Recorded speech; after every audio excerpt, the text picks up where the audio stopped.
Part two of this slideshow on dependency theory, nationalism to neoliberalism is going to focus on nationalism.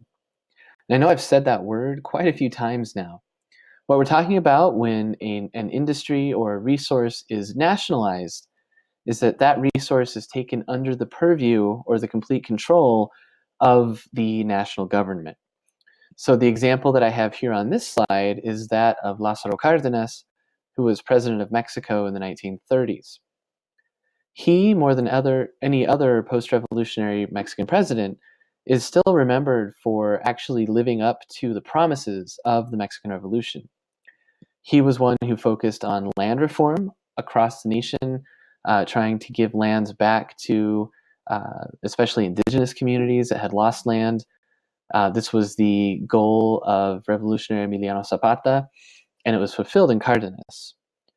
For industrial workers and for industry, he also was similarly involved. And he took the oil industry and nationalized it in 1938. So in March of that year, making a very bold move, he declared that as per the Constitution of 1917, in Article 27, which is a famous article that says that all of the minerals and other kinds of resources in the subsoil in Mexico belong to the nation, he wanted to make good on that. And so he did. He pushed all foreign oil companies out of Mexico and created Petróleos Mexicanos, or Pemex. That was the state-run oil company for Mexico. There's a little excerpt from his speech that you may have already read here as I've been talking, or you can revisit it as, or if you want to, if you go and access the slideshow version of this after watching it.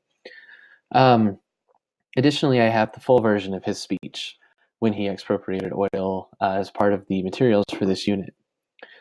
So again, the promise of nationalization of oil was to take the profits of the oil industry and put those back into use for the Mexican people.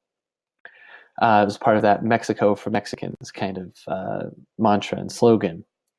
The reality over time, unfortunately, especially by the 1950s and 60s, as the governments that followed Cárdenas, that were part of the one-party system run by the PRI, or the Institutional Revolutionary Party in Mexico, those governments and the way that they managed the state-run oil operation Pemex allowed for a huge level of corruption.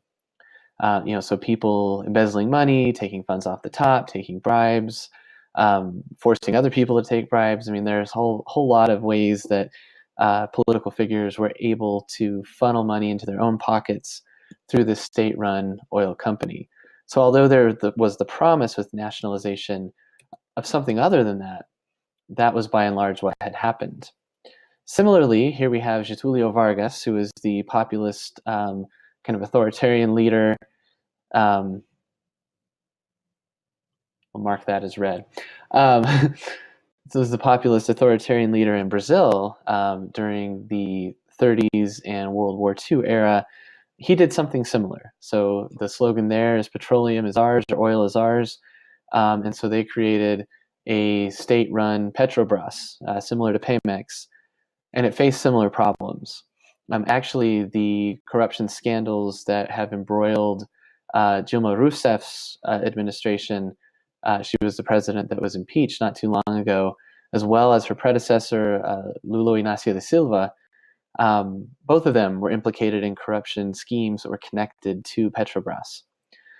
So unfortunately, although Vargas promised, this is a milestone in our economic independence, and certainly Brazil and Mexico are two of the Latin American nations that are strongest economically in the region, nationalization didn't quite fulfill the promise that was behind it.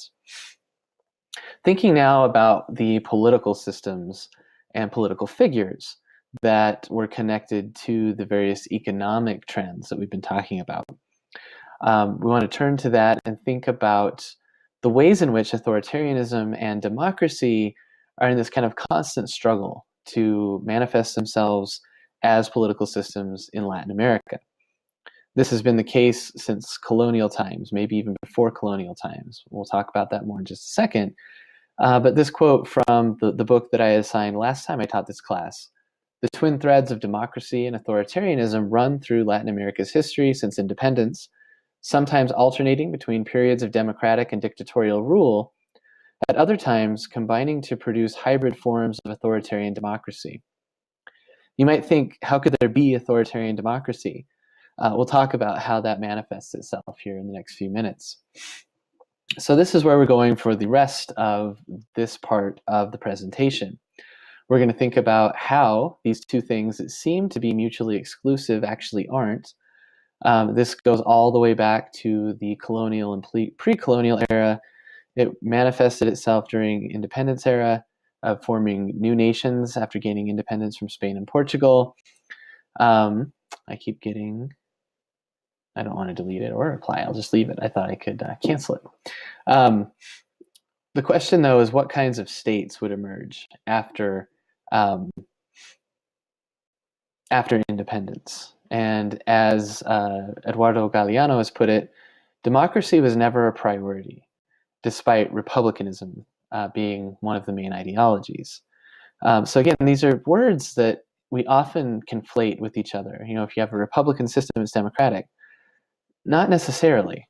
During the mid-20th century, and we're going to focus much of our time here, there was a shift to populism, and during the Cold War, a shift to military dictatorship. So outright authoritarian government with very little democracy, even very little pretense at democracy. And then in the 80s and 90s, a return to democracy. There was a rise of the New Left. And so now with a democratic system, we talk about the New Left. We're talking about kind of that modern day left and right on the political spectrum kind of speak. And so in the early 2000s, there was a shift toward the left in Latin America. In more recent years, there's been a reaction to that. So hopefully that'll just help you understand the general trends politically that we're going to be talking about in the next few minutes.